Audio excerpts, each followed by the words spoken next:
Te damos la bienvenida a tu programa Palabras de Vida Eterna. En esta oportunidad compartimos el libro de Apocalipsis, Itgalut, Revelación.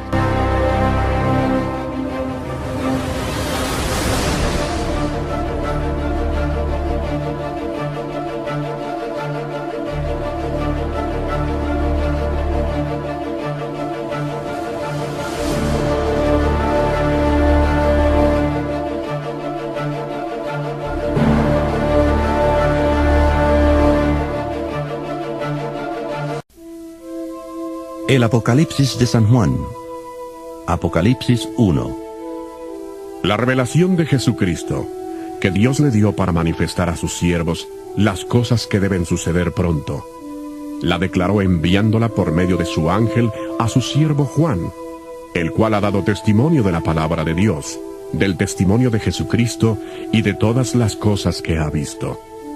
Bienaventurado el que lee, y los que oyen las palabras de esta profecía, y guardan las cosas en ella escritas, porque el tiempo está cerca.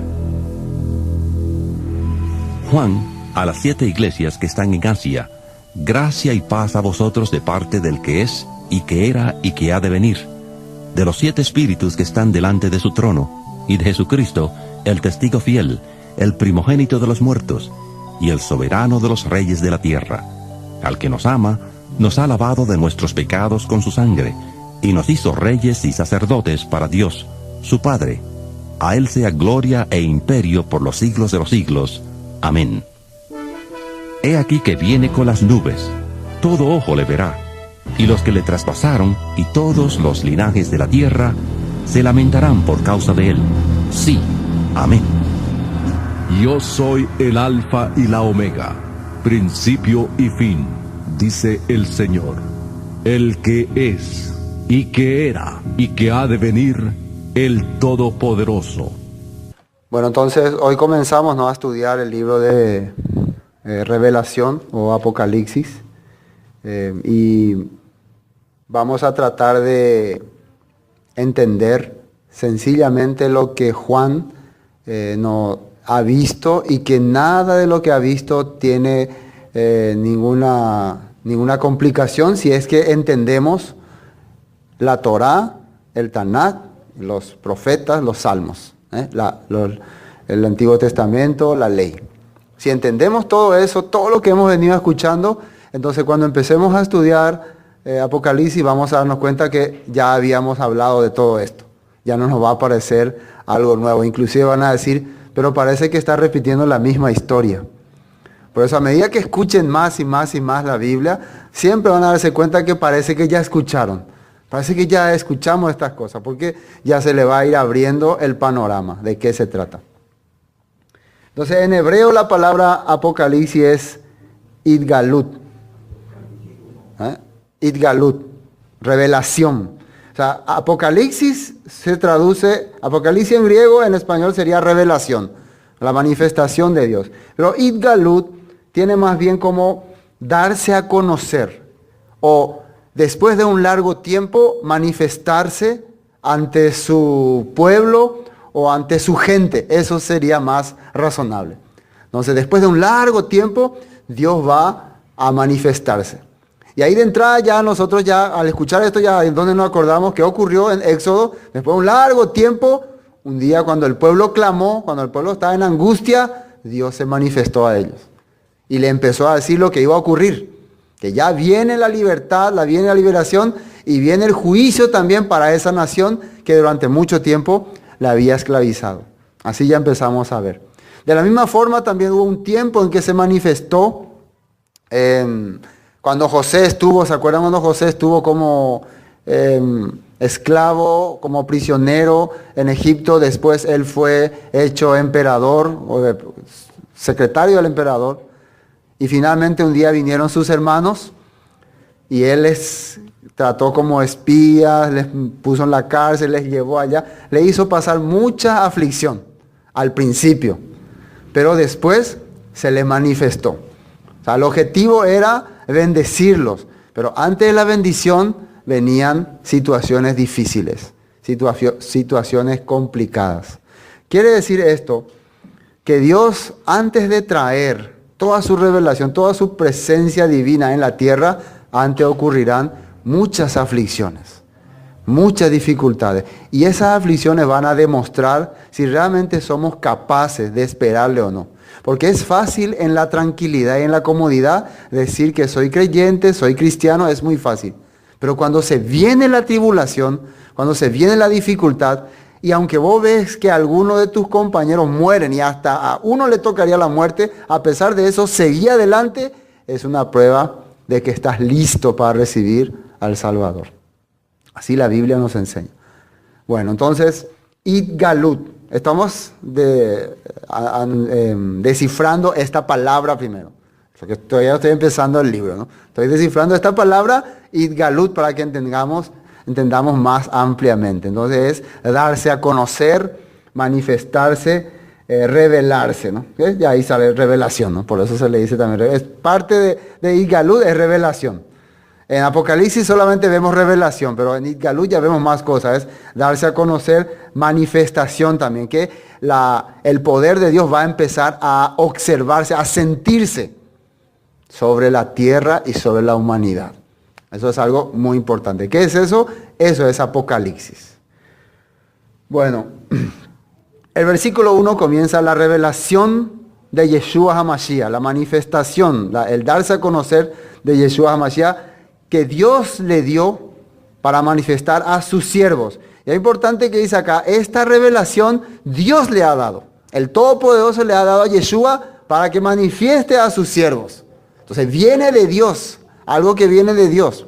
Y nosotros sabemos que lo que viene de Dios ya está establecido en las Escrituras. Ya está puesto. Y Yeshua vino para hablarnos lo que el Padre le había dado. Él dijo, yo no hablo por mi cuenta, todo lo que el Padre me da, eso yo hablo, dice.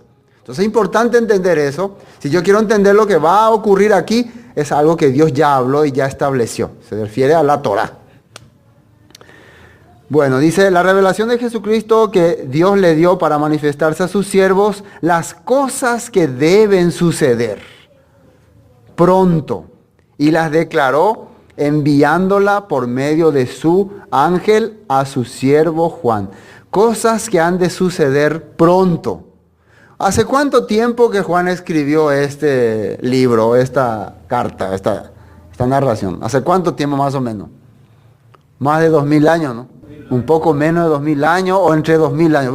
Mucho tiempo ya, ¿no?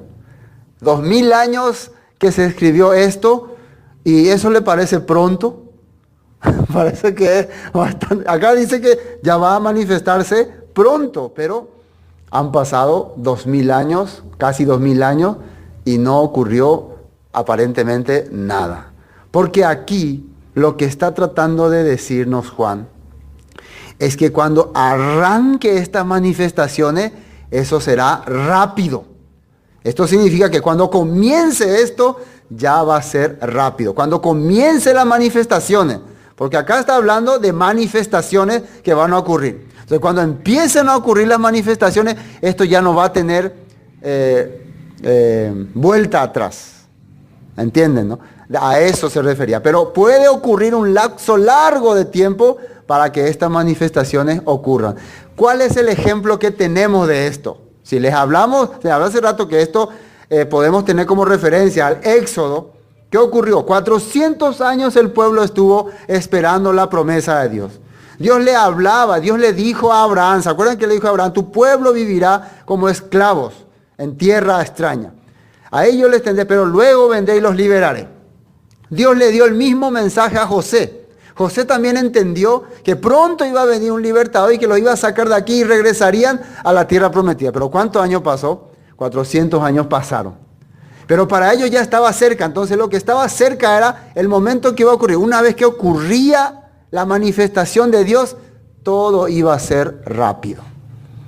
Y podemos decir que a partir de que nace Moisés, ya empezó la manifestación de Dios a ocurrir en la tierra de Egipto, con el pueblo de Israel. Porque ya el nacimiento de Moisés ya era en tiempo de aflicción. Recuerde que cuando hay mucha aflicción, quiere decir que el pueblo ya está clamando a Dios.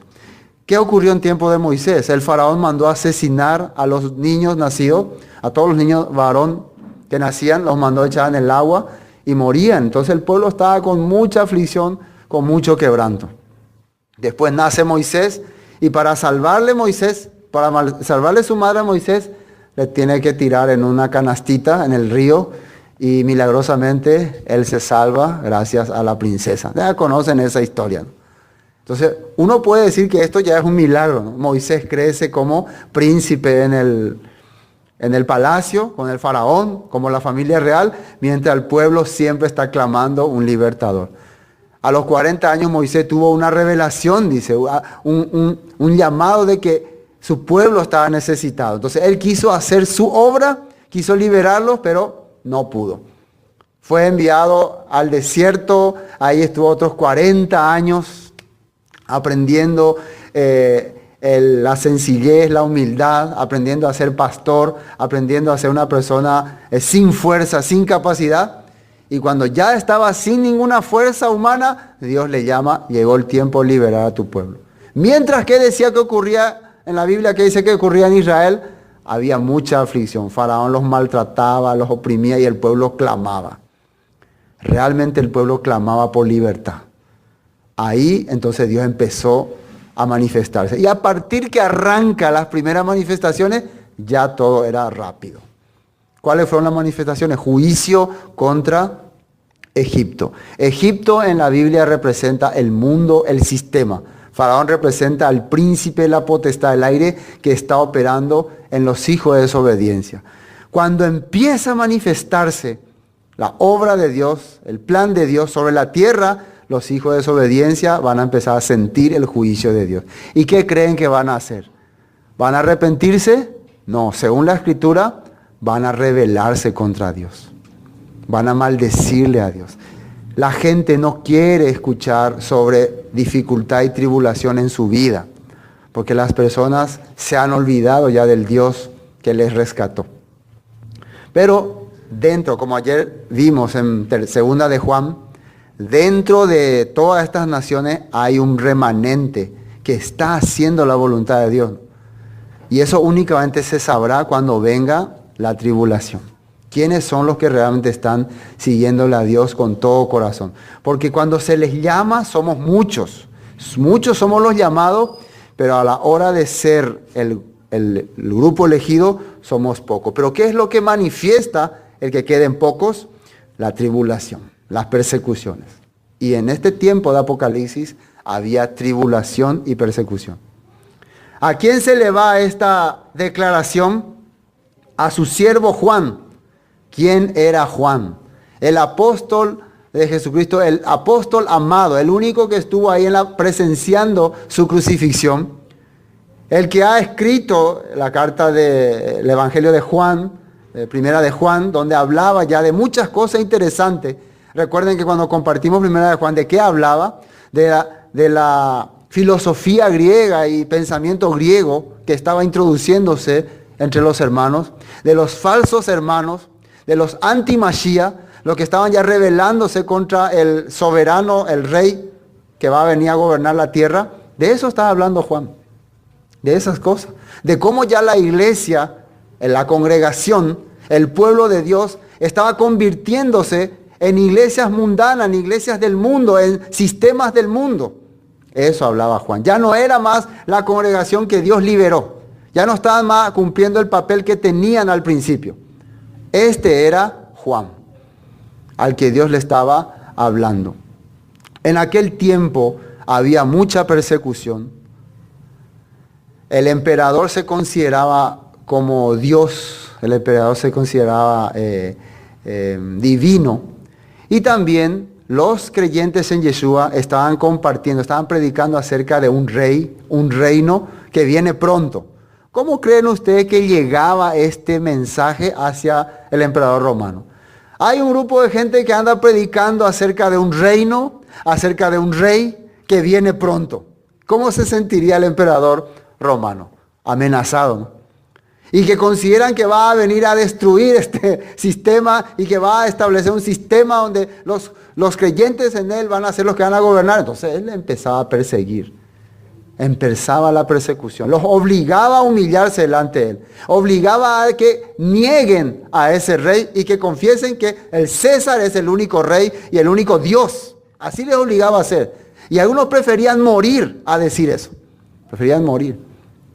Les obligaba a aplicar los sistemas de Roma, a vivir como vivían los romanos, a adorar a los dioses romanos.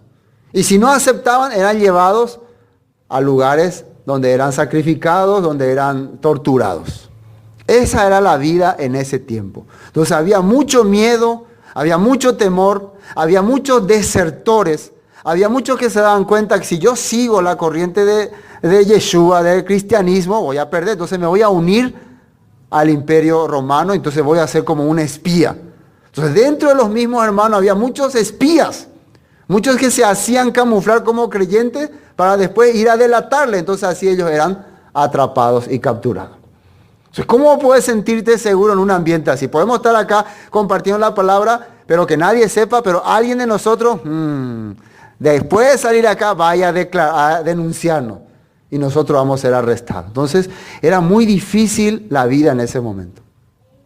Entonces, ¿qué hacían con las personas que eran capturadas y que eran atrapadas y que eran encarceladas por esta causa? Eran llevados a un lugar para trabajar como esclavos, eran esclavizados.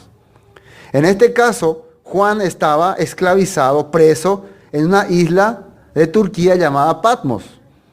¿Qué se hacía en ese lugar? En una isla, un lugar donde se sacaba materiales, minerales, una mina, donde había mina. Mina, si había una mina. Entonces ahí trabajaban. Para no matarles y no sirvan de nada que les maten, entonces vamos a agarrarlo todo y los vamos a llevar a trabajar y que nos enriquezcan. Vamos a enriquecernos con la vida de estos miserables. Entonces para eso los atrapaba y los llevaba a trabajar ahí. Entonces muchos cristianos vivían escondidos, entonces escondiendo su fe. Así estaba la vida en ese momento. Juan trabajando como esclavo, siendo esclavo del emperador romano. Entonces, siempre teniendo la esperanza de que algún día iba a ser libre, de que algún día iba a venir la libertad a su pueblo. Con esa esperanza él estaba viviendo. Entonces se dan cuenta que no era fácil hablar de nuestro rey, de nuestro Mesías, cuando se está estableciendo un sistema que está dominando. Yo puedo darme cuenta que en este tiempo es igual. No es fácil hablar del reino de los cielos, que se va a establecer en Jerusalén, que Yeshua va a venir a reinar, porque ya se estableció un reino denominacional en esta tierra. El sistema religioso ya estableció su gobierno, con todas las religiones encabezando. Cuando vos tocas ese tema, te convertís en enemigo. Automáticamente son enemigos de ellos. Cuando vos hablas sobre sus fechas, sobre sus fiestas, sobre sus comidas, sobre sus días de reposo, ellos ya te consideran enemigo, hereje, secta o lo que sea. Esto ahora no está teniendo tanto poder, pero llegará el tiempo en que va a ser fuerte, ¿no? Y para que sean probados. Estamos en el versículo 1. Bueno, era terrible predicar sobre este rey, estaba en la isla de Patmos, eso ya hablamos. Entonces, para tener una claridad sobre Apocalipsis, Éxodo capítulo, el libro Éxodo nos va a ayudar mucho de referencia. Versículo 2. Que ha dado testimonio de la palabra de Dios y del testimonio de Yeshua y de todas las cosas que ha visto. Muy importante, el apóstol Juan dice que yo soy una persona que di testimonio de la palabra de Dios. Y nosotros ya habíamos estudiado qué era el testimonio, ¿no? Testimonio significaba la manifestación. Entonces, ¿cuál es la palabra de Dios para Juan? La Torá, la Escritura. ¿Y cuál es el testimonio de la Escritura? Tu vida, tu andar, tu vivencia. Acá dice que ha dado testimonio de la palabra de Dios y testimonio de Yeshua HaMashiach. También ha demostrado lo que Jesús ha hecho. Juan ha demostrado la obra de Jesús, la vida de Jesús, las enseñanzas de Jesús. Y de todas las cosas que ha visto. Vamos a ver un texto en la Biblia que se refiere a esto. Isaías capítulo 8. Atiendan bien lo que dice acá. Isaías capítulo 8. Porque el fundamento de la fe es la Torá y el testimonio. Así dice ahí. Isaías, capítulo 8. Miren lo que dice Isaías. He aquí yo y los hijos que me dio el Señor somos por señales y presagios en Israel, de parte del Señor, de los ejércitos que mora en el monte de Sión. Esto está declarando Isaías. Yo y mis hijos somos por señales. Nuestra vida son la clara prueba de que Dios está obrando en nosotros. Y si os dijeren, preguntad a los encantadores y a los adivinos que susurran hablando, responded, ¿no consultará el pueblo a su Dios? O sea, si la gente te dice que consultemos con adivinos, con encantadores, responderle, ¿acaso no hay que hablar las cosas con Dios? Y el versículo 20, consultará a los muertos por los vivos, a la ley y al testimonio. Si no dijeren conforme a esto, es porque no les ha amanecido. Si las personas no están conforme a lo que dice la Torá, la ley es la Torá, dice a la Torá y al testimonio, es porque no les ha amanecido, dice. Si ese no es su tema de conversación, su tema de aclaración, su tema de saber lo que está ocurriendo, no han nacido de nuevo, quiere decir. Los amanecidos que no han nacido, todavía están viviendo en oscuridad. ¿Qué es el testimonio? ¿A qué le llamaban testimonio en esa época? Le llamaban a las tablas de la ley. A eso le llamaban testimonio. Lo que Dios manifestó en la tierra. Y la Torá era todo lo escrito por Moisés. Bueno, vamos a Apocalipsis. Volvamos a Apocalipsis. En Apocalipsis 12 también dice, ¿quiénes serán los que van a ser perseguidos en los últimos tiempos? Vamos a adelantarnos un poquitito. Apocalipsis 12, 17. Apocalipsis 12, 17. La persecución a quienes se la hará en los últimos tiempos. Dice Apocalipsis 12, 17. Entonces el dragón se llenó de ira contra la mujer. Esta mujer representa a Israel, ¿no? Ya hemos visto varios textos que comprueban eso. Y se fue a hacer guerra contra el resto de la descendencia de ella. ¿Y quiénes son? El resto de la descendencia, los que guardan los mandamientos de Dios y tienen el testimonio de Jesucristo, el testimonio de Yeshua HaMashiach. Contra ellos va a ir a hacer guerra el dragón. Entonces, cosas muy importantes dice acá. Va a hacerle la guerra, va a perseguirle a esos que están guardando los mandamientos y también tienen la manifestación en sus vidas de Yeshua HaMashiach. Yeshua HaMashiach vino a morir por nosotros, vino a dar su vida en la cruz, a derramar su sangre, para que nosotros podamos guardar los mandamientos. Eso es bien claro. A esta gente Satanás le va a perseguir en los últimos tiempos. Y en este tiempo de Juan le está persiguiendo. ¿Estamos entendiendo? Vamos a volver a Apocalipsis.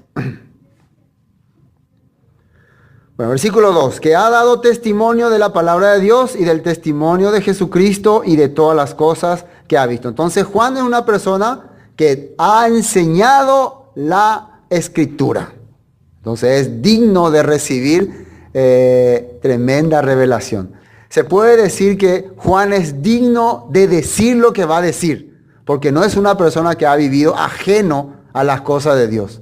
Por eso le está aclarando este punto. Es una persona que ha hecho conforme a lo que dice la Biblia y por eso Dios le ha dado este testimonio. Y también ha sabido enseñar las palabras del Maestro. Nosotros también tenemos que saber si somos esa persona capaz. Si somos personas que realmente estamos haciendo lo que la Escritura dice. O por lo menos estamos intentando hacer lo que dice la Escritura. Versículo 3. Dichosos, felices, bienaventurados, el que lee y los que oyen las palabras de esta profecía y las guardan, las cosas en ellas escritas, porque el tiempo está cerca. Y esto es muy importante, ya el tono, si ustedes identifican la Escritura, el tono ya se está notando que va hacia la Torah. Por lo menos yo ya siento. El tono de estos escritos ya apuntan a la Torah, a lo que la Torah decía. Y ya inclusive ya estamos viendo como un mismo mensaje que se escuchó en la antigüedad. ¿Quiénes iban a ser dichosos? ¿Quiénes iban a ser bienaventurados? Los que escuchaban y guardaban mi palabra. Entonces acá dice bienaventurado el que lee y los que oyen las palabras de esta profecía y las guardan las cosas que en ella están escritas, porque el tiempo nuevamente está cerca. Esto está pronto a suceder. Vamos a ver Éxodo capítulo 19. Éxodo capítulo 19. Dice, Moisés subió a Dios y el Señor lo llamó desde el monte diciendo, así dirás a la casa de Jacob y anunciarás a los hijos de Israel. Vosotros visteis lo que hice a los egipcios y cómo os tomé sobre las alas de las águilas y os he traído a mí. Ahora pues, si diereis oído a mi voz y guardareis mi pacto, vosotros seréis mi especial tesoro sobre todos los pueblos, porque mía es toda la tierra. Es el mismo, la misma palabra que Juan ahora está narrando. La misma palabra. Si ustedes dieren oído a mi voz y guardareis mi pacto, serán mi especial tesoro. Entonces, dar oído, ¿qué significa? ¿No? Captar, atender, prestar atención, comprender. Eso sería dar oído. Ahora, guardar, ¿qué sería? Sería que eso se vea, que llegó a tu corazón y eso se manifiesta. Porque mucha gente escucha, pero deja pasar a un lado. No guarda, no aplica, no avanza en la palabra. Entonces, la promesa de ser pueblo de Dios, de ser un pueblo bendito entre todas las naciones, es oír y guardarlo. Oír y guardarlo, y para guardarlo significa avanzar, caminar hacia adelante en las cosas que Dios ha establecido. Entonces, vosotros seréis un reino de sacerdotes y gente santa, el versículo 6. Estas son las palabras que dirás a los hijos de Israel. Esto Dios le está diciendo a Moisés para que diga a los hijos de Israel. Amén. Bueno, volvamos a Apocalipsis. Vamos a tratar de así combinar. Todavía bienaventurado el que lee y los que oyen las palabras de esta profecía y las guardan, las cosas que en ella están escritas, porque el tiempo está cerca. Versículo 4. Juan a las 7 iglesias que están en Asia. Gracia y paz a vosotros, del que es y el que era y el que ha de venir, y de los 7 espíritus que están delante de su trono. Y de Jesucristo el testigo fiel, el primogénito de los muertos y el soberano de los reyes, de la tierra al que nos amó y nos lavó de nuestros pecados con su sangre. Bueno, ahora se está presentando Juan como escritor. ¿Y a quién va dirigida esta carta o este libro? ¿A quién va dirigido? ¿Para quién es? ¿Qué dice aquí?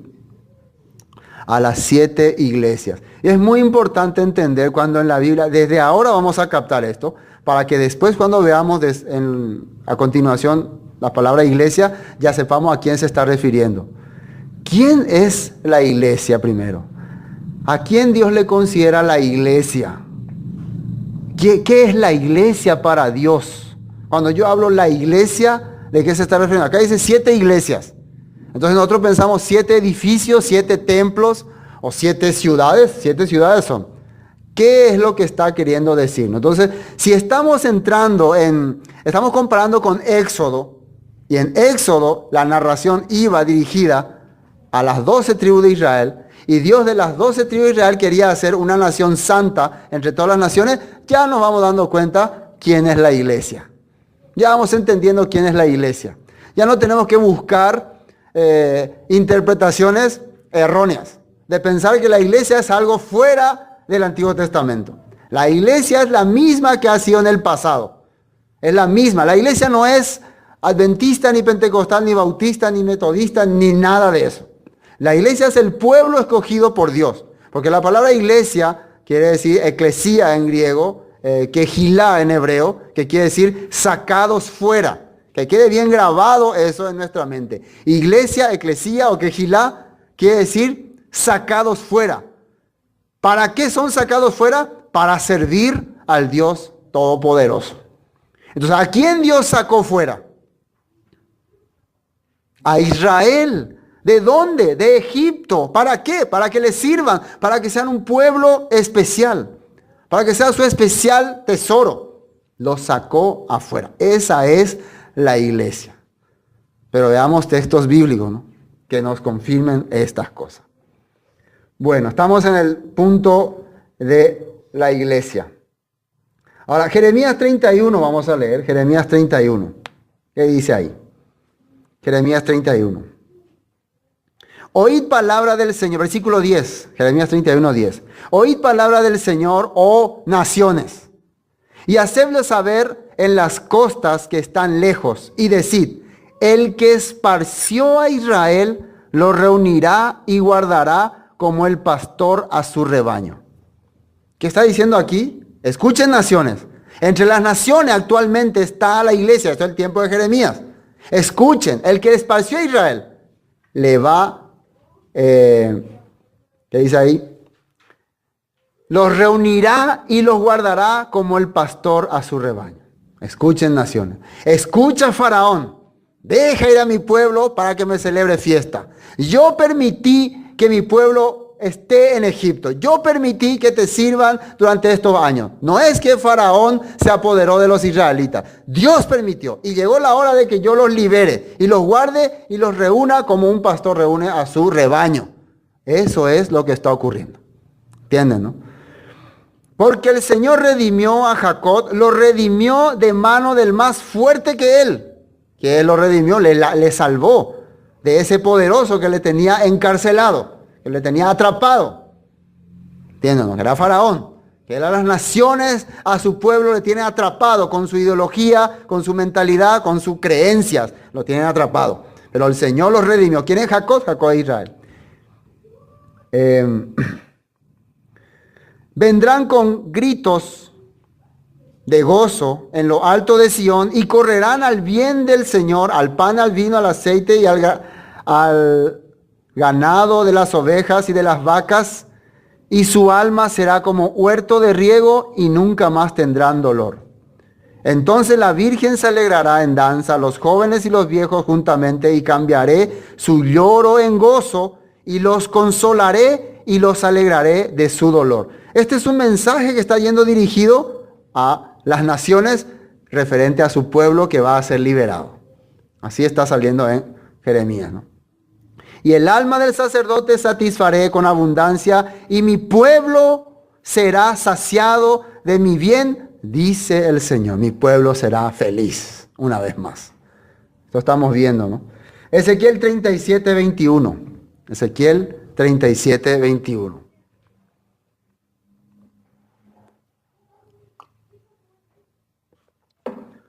Y les dirás, así ha dicho el Señor. Una vez más, ¿quién está hablando? El Señor está hablando. He aquí yo tomo a los hijos de Israel de entre las naciones, a las cuales fueron, y los recogeré de todas partes y los traeré a su tierra. Yo tomo a los hijos de Israel de todas partes y los traeré a su tierra, y los haré una nación en la tierra, en los montes de Israel, y un rey será a todos ellos por rey, y nunca más serán dos naciones, ni nunca más serán divididos en dos reinos, ni se contaminarán ya más con sus ídolos, con sus abominaciones, con todas sus rebeliones, y los salvaré de todas sus rebeliones con las cuales pecaron, y los limpiaré, y me serán por pueblo, y yo a ellos por Dios. Mi siervo David será rey sobre ellos, y todos ellos tendrán un solo pastor, y andarán, atiendan bien acá, un pastor y andarán en mis preceptos, en mis estatutos, y guardarán y los pondrán por obra. Y ahí después dice, habitarán en la tierra que di a mi siervo Jacob.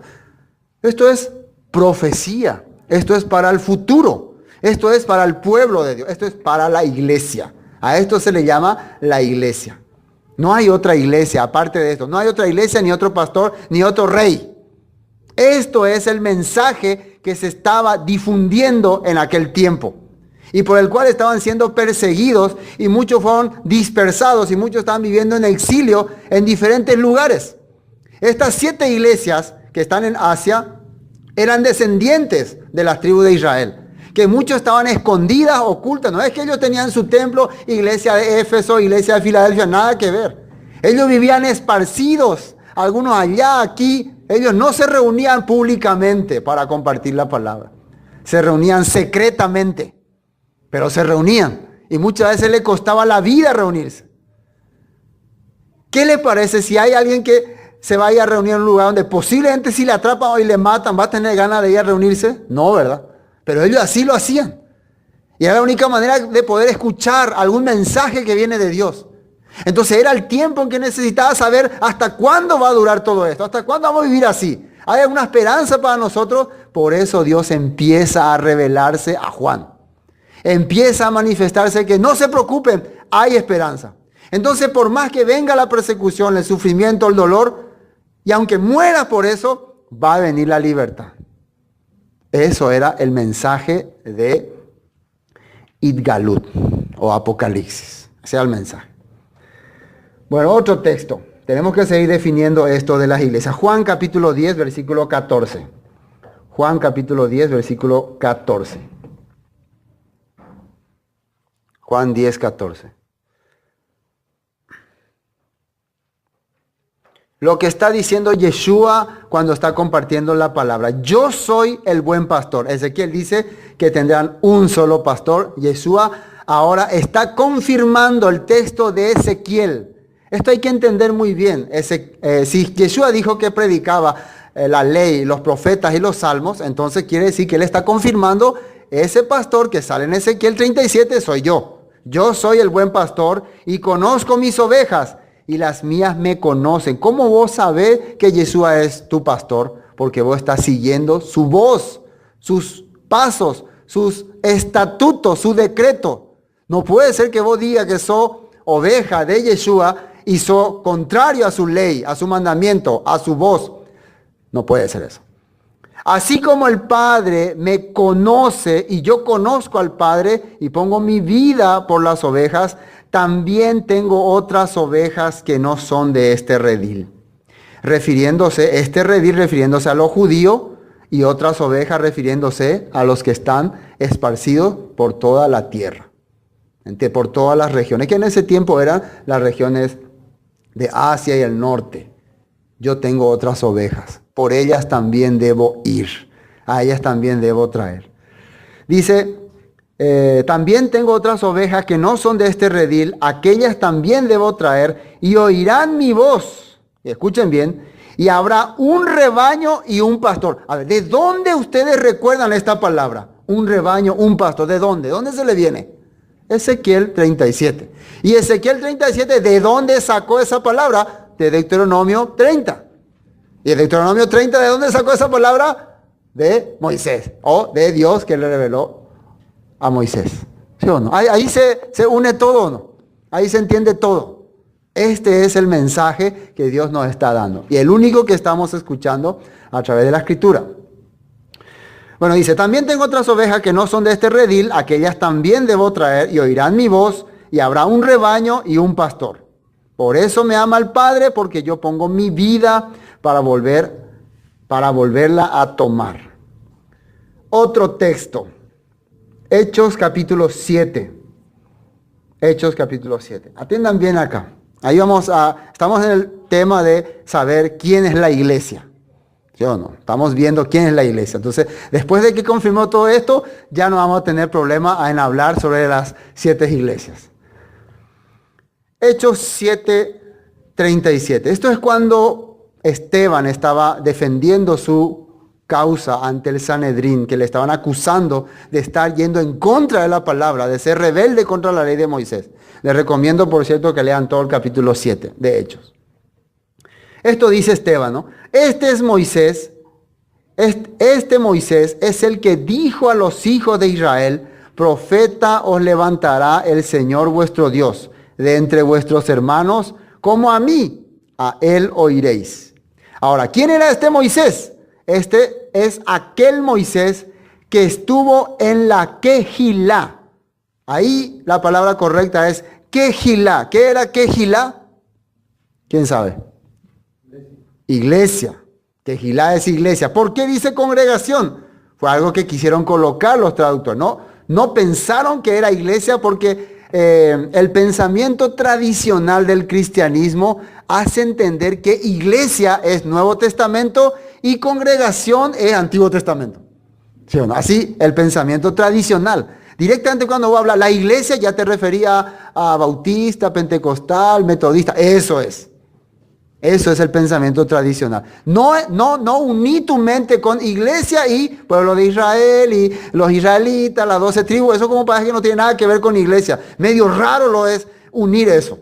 Por eso es algo que chócalo al escuchar. Pero al ver la palabra correcta, acá es Kehilá. Y la Kehilá era la congregación a los que salían para encontrarse. Dios sacó a su pueblo de Israel, los congregó en el desierto para encontrarse con ellos a orillas del monte Sinaí y para hablarles, para darles su palabra. Este es aquel Moisés que estuvo en la iglesia en el desierto, con el ángel que le hablaba en el monte Sinaí y con nuestros padres y que recibió palabras de vida que darnos. Él no recibió atadura, no recibió cargas, recibió palabras de vida. Entonces, cuando una persona hoy está diciendo que los escritos de Moisés que Dios le dio son ataduras, son carga, son maldición, está menospreciando la palabra de vida, está menospreciando la vida. Eso es simplemente lo que ocurre. Cuando vos lo que Dios te estableció rechazás, está rechazando la vida que te ha dado. Estamos entendiendo. Al cual nuestros padres no quisieron obedecer, sino que le desecharon y en sus corazones se volvieron a Egipto. Esto fue lo que ocurrió en aquel tiempo. Pienso que nos quedó claro este punto, ¿no? De a qué se refería con la iglesia. Volvamos a Apocalipsis. Bueno, entonces este mensaje va dirigido a 7 iglesias que están en Asia, ¿no? Quiere decir a los esparcidos de Israel, que ahora están sufriendo, están recibiendo persecución, están pensando qué será de nosotros, pero a pesar de eso están siendo fieles a Dios, están viviendo por la palabra, pero necesitan una voz de aliento, una voz de que Dios va a solucionar todos estos problemas. A eso va dirigido. No va dirigido al aire ni a nada extraño, a las personas que realmente están esperando la redención. A ellos va dirigido esta carta. Y dice versículo 5, ¿no? Y de Yeshua Mashiach, el testigo fiel, el primogénito de los muertos y el soberano de los reyes de la tierra, al que nos amó y nos lavó de nuestros pecados con su sangre. Y nos hizo reyes y sacerdotes para Dios, su Padre. A Él sea gloria e imperio por los siglos de los siglos. Amén. Aquí nos quedamos otra vez. ¿Qué dice que nos hizo? Reyes y sacerdotes. ¿A quién se le prometió que se le iba a hacer reyes y sacerdote en la Escritura? ¿A quién se acuerda usted que se le prometió que se le iba a hacer reyes y sacerdote? A Israel. Y dice que acá nos hizo reyes y sacerdote. Entonces, no, pero espera, la promesa para Israel terminó cuando los judíos rechazaron. Ahora la promesa va para los gentiles. Ahora a ellos Dios les va a hacer reyes y sacerdotes. ¿Por qué les hablo de estas cosas? Porque esto es lo que se dice y se cree actualmente. Sin investigar un poco la Biblia, se está diciendo que todo lo que tiene que ver con Israel era del pasado y ahora ya todo es para algo nuevo. Entonces, estamos haciendo lo que dice en la carta de segunda de Juan, trayendo otro mensaje. Estamos rebelándonos contra el soberano, contra el que va a gobernar nuestras vidas, contra el que va a ser dueño absoluto de la tierra, del sistema, y va a vencer al que actualmente está gobernando. Nosotros estamos uniendo con el enemigo y rebelándonos con el soberano. ¿Qué ocurrió en tiempo de Moisés? Increíblemente, muchos hebreos se unieron al faraón.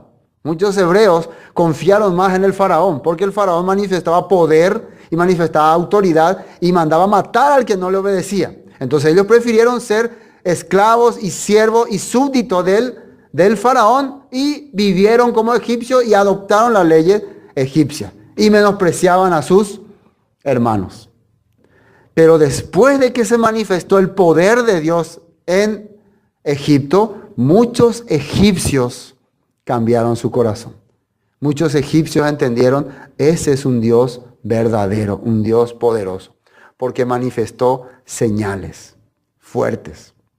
Entonces, en la actualidad también hay todavía muchas personas que están en confusión. Están siguiendo el sistema del mundo porque están creyendo que el sistema del mundo, la religiosidad, tiene el poder. No, yo no puedo creer que una iglesia que tenga más de 1000 años o 500 años se haya equivocado. Así tienen el concepto muchas personas. Me vas a decir que los protestantes de aquella época, ellos estaban equivocados. No puedo creer. No voy a aceptar y no voy a creer. Bueno, hasta que se manifieste fuertemente el poder de Dios, no van a creer. Pero hay personas que cuando vean el poder de Dios, van a creer. Pero hay otro tipo de persona que ha endurecido su corazón. No es que no quiere creer, sino ¿cómo le puedo decir? Tiene miedo de que sea cierto. Trata de evitar lo inevitable. ¿Se acuerdan de los fariseos, de los judíos que querían matar a Lázaro después de que resucitó? ¿Por qué le querían matar a Lázaro? Porque la gente estaba creyendo en Yeshua. No tenemos que eliminar a este Lázaro porque la gente está creyendo por causa de él. Pero Lázaro estaba muerto 4 días. Era un ejemplo de que Yeshua era el Mesías. Ellos tenían que haber aceptado, pero ellos se rehusaban a creer. ¿Por qué? Algo en sus corazones se endureció. Ese es algo terrible, algo del cual nosotros tenemos que cuidarnos, ¿no? De no endurecer nuestro corazón. Entonces, cuando ocurre eso, aunque yo le muestre la Biblia a alguien, le va a hacer papel y tinta nomás. No, eso no tiene poder sobre mí cuando tu corazón se endureció ya. Eso es lo que ocurre muchas veces. Eso es lo que ocurrió también con el faraón y muchos de sus súbditos. Yo pienso nomás, cuando se abrió el mar y los israelitas cruzaron, los generales, los comandantes, los jefes podían haberle dicho a su rey, pero mi rey, esto es una cosa imposible de creer, esto es un milagro. Nosotros podemos morir y no irnos allá, pero los mismos siervos también estaban ya con ganas de matar a los israelitas. Ese tipo de población existirá en los últimos tiempos, que van a estar tan hastiados de la gente que vive delante de Dios, que va a buscar de toda manera de destruirle. De todas las maneras. Y muchos van a unirse a ese sistema. Van a unirse porque van a ver conveniencia. Eso es lo que ha ocurrido lastimosamente en muchos años. Por eso es que nosotros no nos dábamos cuenta. Porque estábamos en medio de ese sistema. Y era un poco difícil salir de ahí. Porque ¿qué es lo primero que te muestra el sistema? Poder, autoridad, manifestaciones. Te muestra mucho dominio. Entonces, ¿te parece un poco difícil que un pequeño grupo esté hablando algo contrario a lo que el sistema dice? Entonces te cuesta creer. Pero en el tiempo final, todo ojo lo verá. Está escrito en la Biblia. Todo ojo verá que es así. Verá las manifestaciones de Dios. Y va a creer en Yeshua HaMashiach como soberano, como rey verdadero. No como un espíritu que vuela por ahí. Va a creer como un rey que va a venir con poder a establecerse. Sí, la Biblia nos explica. Nos quedamos en el versículo 6, ¿no? Y nos hizo reyes y sacerdotes para Dios su Padre. A Él sea la gloria, el imperio por los siglos de los siglos. Amén. He aquí que viene con las nubes y todo ojo lo verá. Y los que le traspasaron y todos los linajes de la tierra harán lamentación por Él. Sí, amén. Bueno, este versículo es un versículo otra vez que viene de los profetas. No es un versículo que Juan está inventando. Y vamos a ver este versículo de quién está hablando o a quién se está relacionando. A quién nos quiere decir. Primero vamos a mirar Jeremías 16, 14. Jeremías 16, 14. Nuestro objetivo al estudiar Apocalipsis es unir unir el Antiguo Testamento con el Nuevo Testamento. Es demostrar que todo lo que está escrito en el Antiguo Testamento referente a Israel es lo mismo que está hablando en el Nuevo Testamento, pero más extendido. En el Nuevo Testamento se refería exclusivamente al pueblo de Israel que estaba ahí, a esos 600,000 hombres que salieron de Egipto. Pero en el Nuevo Testamento se refiere ya a todo ese pueblo que está esparcido en los 4 puntos de la tierra. Ya no tiene número, pero está esparcido. El mismo pueblo esparcido entre las naciones. La promesa que Dios le había hecho a Jacob, a Abraham, Isaac y Jacob, de que en su simiente serían benditas todas las naciones. La oración que había hecho Jacob por Manasés y por Efraín, cuando dijo que en Efraín saldría multitud de naciones. Todo eso se estaba cumpliendo. Entonces, en el tiempo de Moisés hubo un éxodo. Dios saca a su pueblo de Egipto para llevarlo al monte Sinaí, darle su palabra, declararse a ellos, entrar en su corazón y desde ahí enviarlo a la tierra prometida para bendecir a las naciones. El plan era eso. ¿Pero qué ocurrió? Sabemos ya lo que ocurrió. Pero el plan siempre sigue, Dios no cambia sus planes. Pero ahora el plan es nuevamente liberar a su pueblo, llevarlos a la tierra prometida y desde ahí gobernar a todas las naciones. Con un solo rey, un solo pastor, Yeshua HaMashiach. El mismo plan está siempre impreso aquí en las Escrituras. Veamos lo que dice Jeremías 16:14. No obstante, aquí vienen días, dice el Señor, en que no se dirá más, vive el Señor que hizo subir a los hijos de Israel de la tierra de Egipto. Van a llegar tiempos en que no vamos a hablar de eso. Dios ya liberó a su pueblo de Egipto, ya no vamos a ver éxodo, ya no vamos a ver liberación. Ya no se va a mencionar la liberación de Egipto. En los últimos tiempos se va a mencionar otro tipo de liberación. Sino que vive el Señor, versículo 15, que hizo subir a los hijos de Israel de la tierra del norte y de todas las tierras a donde los había arrojado, y los volveré a su tierra, la cual di a sus padres. Esa será la nueva versión. Ahora Dios va a traer a su pueblo de todas las tierras y le devolverá la tierra que era de sus padres. Algunos aluden que eso ya ocurrió en 1948 cuando regresó el pueblo judío a la tierra de Israel. Pero el problema es que todavía no está un rey linaje de David gobernando ahí, ni las 12 tribus están allí, ni siquiera hay un templo ahí para adorar. No se han celebrado las fiestas como establece la Biblia, no hay un príncipe recibiendo las ofrendas. Entonces, por lo tanto, lo que ocurrió en 1948 puede ser una sombra, una señal, pero no es el cumplimiento de esta palabra. Esta palabra se va a cumplir cuando el mismo Yeshua HaMashiach regrese, y los que van a regresar a la tierra no son solamente gente judía, sino de las 12 tribus de Israel que están esparcidos por todo el mundo, o sea,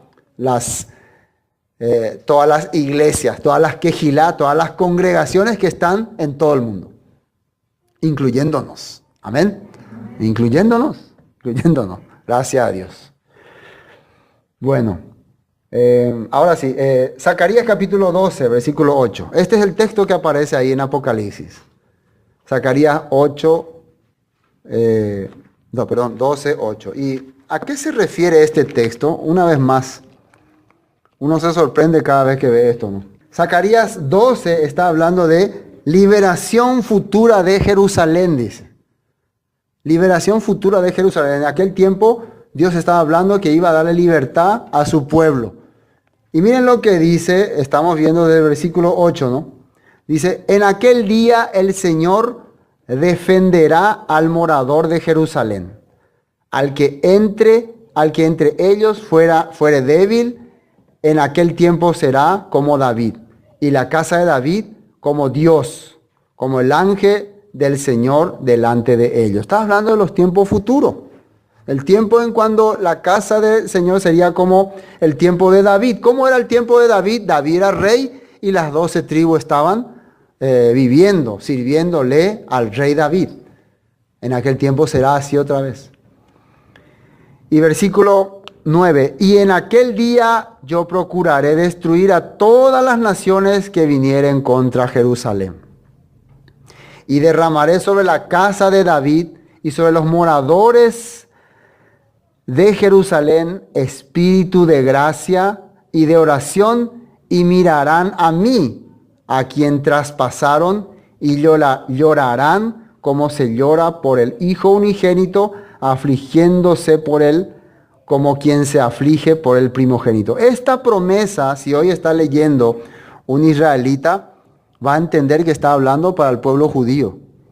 ¿Sí o no? Para el pueblo judío.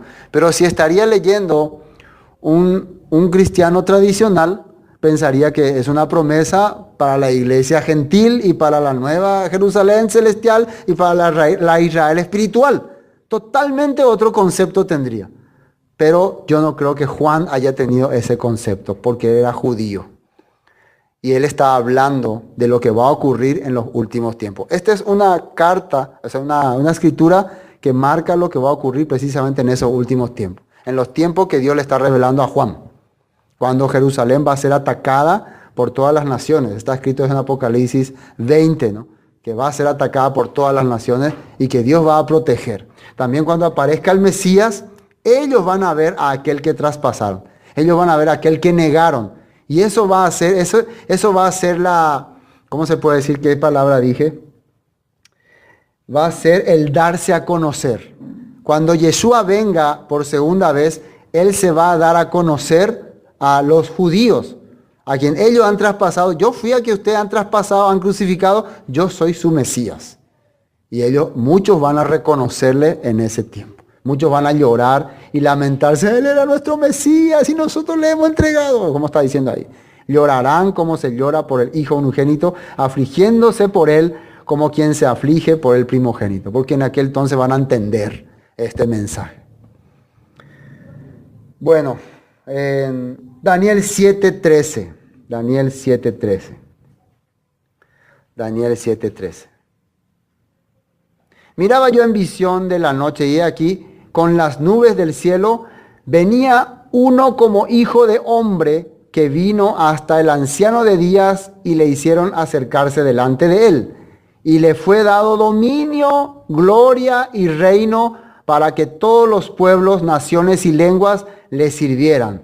Su dominio es dominio eterno que nunca pasará y su reino uno que no será destruido. El mismo Daniel también vio esto.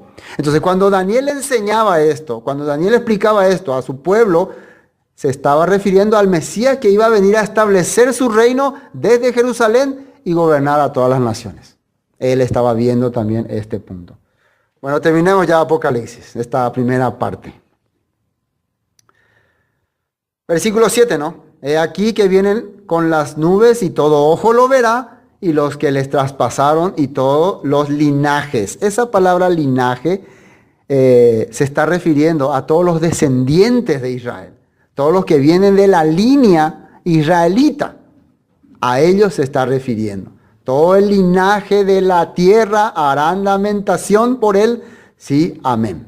Versículo 8. Yo soy, aquí ya sale la voz del mismo Yeshua. Se está presentando. Yo soy. Podría yo tener esa voz, no, yo soy de Yeshua, ¿no? El alfa y la omega, principio y fin, dice el Señor, el que es y el que era y el que ha de venir, el Todopoderoso. ¿Qué es alfa y omega? Son dos letras griegas, ¿no? De letra griega, pero Yeshua no se puede presentar con letras griegas. Inclusive parece que son símbolos de dioses, ¿no? Las letras griegas. Por eso, si nosotros ponemos esto en corrección, sería Aleph y Taf. Y vamos a entender que eso tiene más sentido, porque la Aleph es la primera letra del alfabeto hebreo y representado en el pictográfico por la cabeza de un toro y por el número 1 y por el número 1000. Número 1, número 1000 y la cabeza de un toro. Número 1, que significa soberano, único Dios. 1000, un reino, el milenio. Y la cabeza del toro, que representaba fuerza, poder. ¿Sí o no? Entonces yo soy la fuerza, el poder, el único, el gobernador, el que va a reinar. Ahí se está presentando más claramente.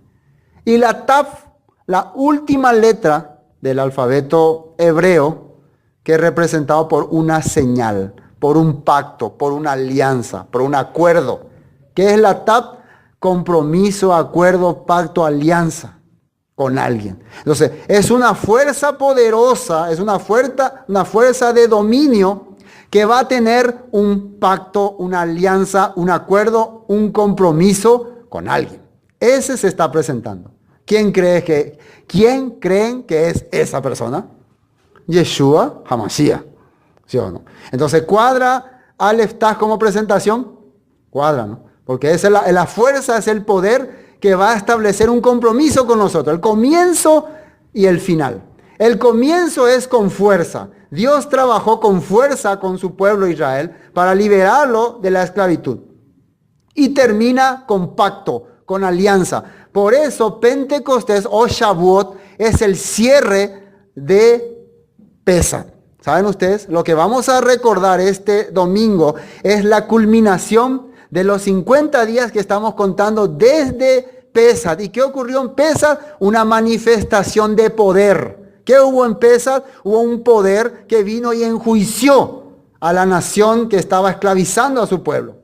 Vino el ángel de la muerte y eliminó a los primogénitos de Egipto y salvó a los hijos de Israel. También los liberó con mano dura, abrió el mar y ellos cruzaron. Eso era Pesach, manifestación de poder. ¿Y qué es Shavuot? Pacto, compromiso, alianza. Yo quiero que ustedes sean mi especial tesoro entre todas las naciones, un pueblo santo de reyes y sacerdotes. Eso es Taf. Entonces, yo soy el Aleph y la Taf. Ahí es más claro, ¿no? Una vez yo mencioné esto y alguien se enojó demasiado, ¿no? Va, Aleph y Taf, digo, muy con de enojeo mía. Ñe corrompe, mande. Ahí dice alfa y omega, japesa sea creeta.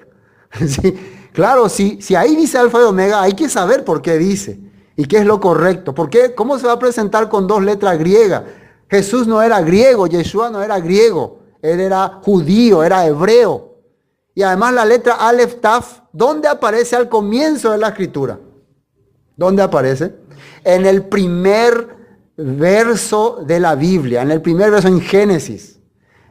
¿Cómo decía el verso? Bereshit bara Elohim et hashamay. Ese et es Aleph Taf. Ahí está ya puesto la palabra Aleph Taf. En el primer verso de la Torah se está presentando ya. Y otra vez aparece aquí.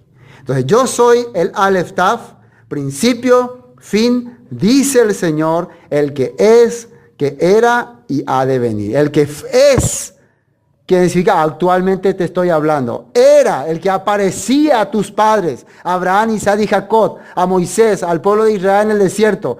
Y ha de venir a confirmar todo lo que juré y prometí. Amén.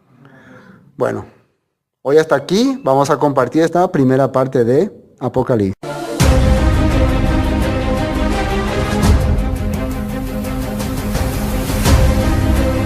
Esto fue Palabra de Vida Eterna, con el estudio del libro de Apocalipsis, Revelación. Para cualquier información, 0981 60 46 77.